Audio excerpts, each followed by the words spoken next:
Hello, hello, hello, and welcome to week 9. We're going through the Bible in 52 weeks, a year long Bible study for women. Men are still welcome to listen in on the word.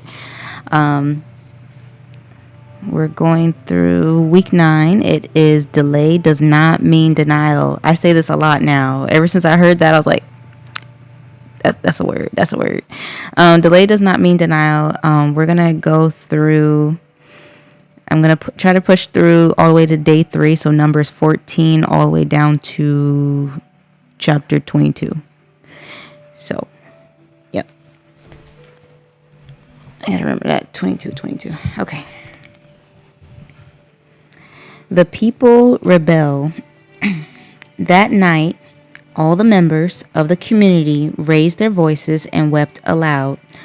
All the Israelites grumbled against Moses and Aaron, and the whole assembly said to them, "If only we had died in Egypt or in this wilderness.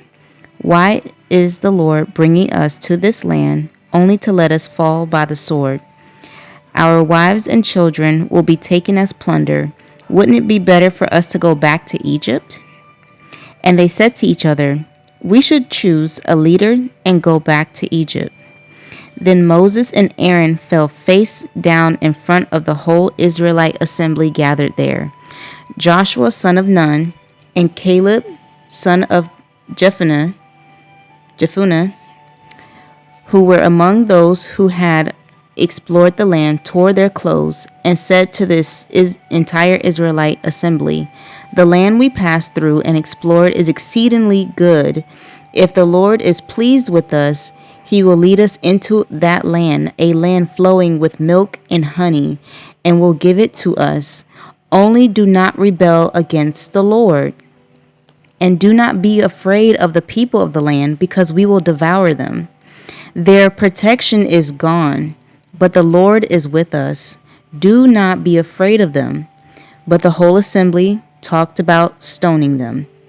Then the glory of the Lord appeared at the tent of meeting to all the Israelites. The Lord said to Moses, "How long will these people treat me with contempt? How long will they refuse to believe in me, in spite of all the signs I have performed among them? I will strike them down with the plague and destroy them, but I will make you into a nation greater and stronger than they." Moses said to the Lord, "Then the Egyptians will hear about it. By your power you brought these people up from among them, and they will tell the inhabitants of this land about it. They have already heard that you, Lord, are with these people, and that you, Lord, have been seen face to face, that your cloud stays over them, and that you go before them in a pillar of cloud by day and a pillar of fire by night.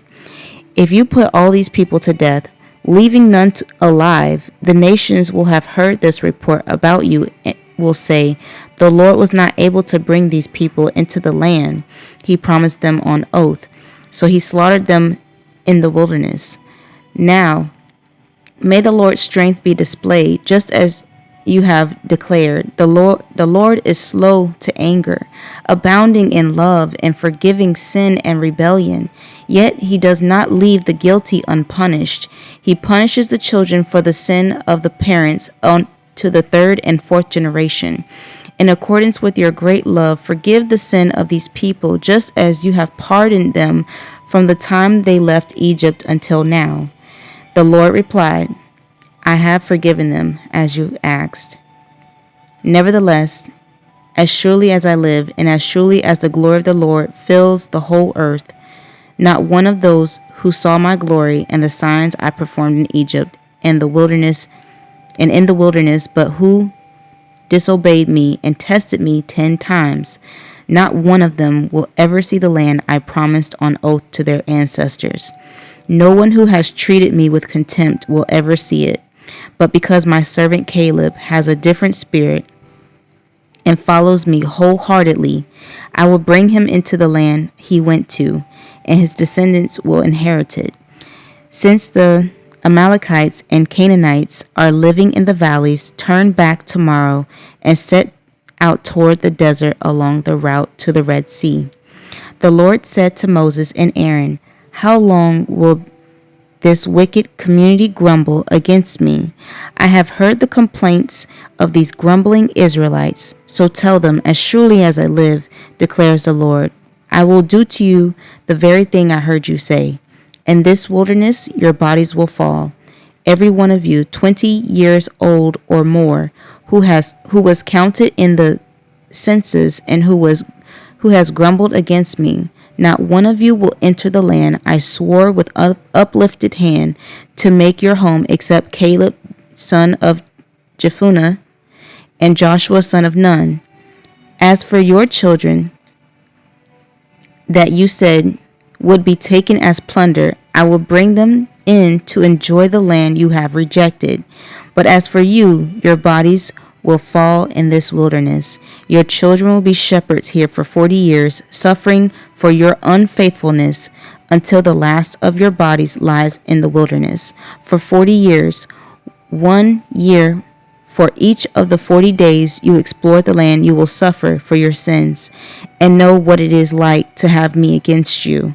I, the Lord, have spoken, and I will surely do these things to this whole wicked community, which has banded together against me.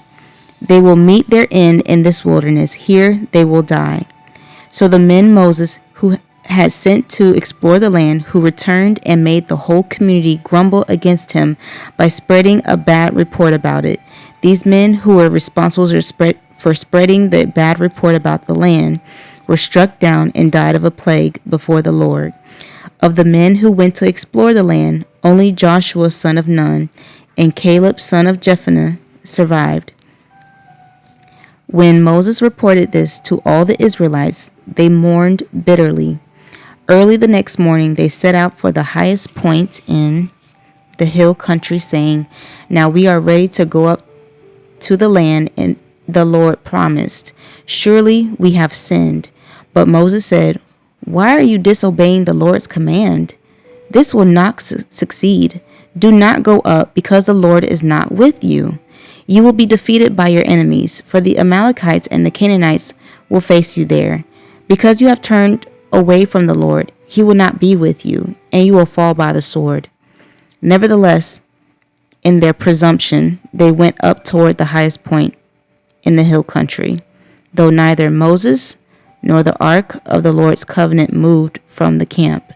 Then the Amalekites and the Canaanites who lived in that hill country came down and attacked them and beat them down all the way to Hormah.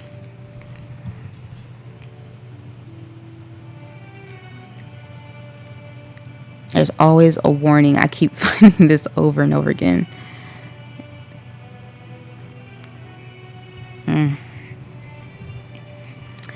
Oh my goodness.